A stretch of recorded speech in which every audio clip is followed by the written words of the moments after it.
You know what my wish will be? My wish will be that all of you will have dreams. All of you will have something to look forward to reach for those stars. Don't be afraid of who you are, because you're already a star. That's right. Amen. My Uncle Teddy said, be strong at my granny's house, but there are things that I don't want to be a man about. I hugged her husband, he was sniffling but standing proud, cause we were taught to never cry, but I could not withstand a drought. My sister was in town, I didn't even have a clue. My granny told me not to tell her that she had to have a tube. And there she was with open arms, I just buried face. We lost our grandmother and we finally made it to a place. I walked into that dining room where she lied defeated. I watched those people take her away with the slightest grievance. Just some days ago you thought she had the might of Jesus, 93, but with her youth I couldn't see her life completed.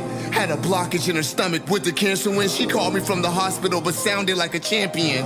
Honest with everything, she said that she would see me soon. Room 7207, hoping for breathing room. She told me she's been there for 4 days. I still held her hand, but was confused like it was more vague.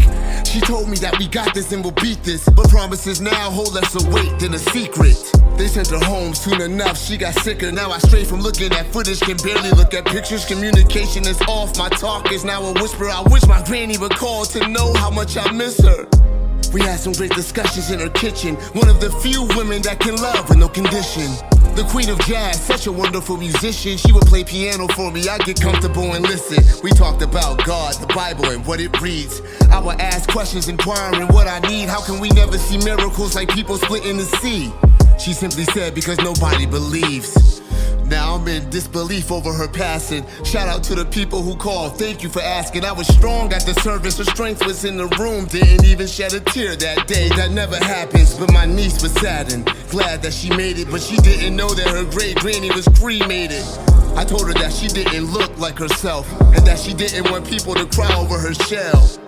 I never thought that I would ever write this song, because I never thought that I would ever see her gone. She was my only parent left, and as the time went on, she went from being my granny to my second mom. I know that Mary Alice Brown is up in heaven, but I felt like I got familiar with Mary Alice Evans, the woman behind the jazz and the various connections. Excuse me for my aggression, but I lost another best friend.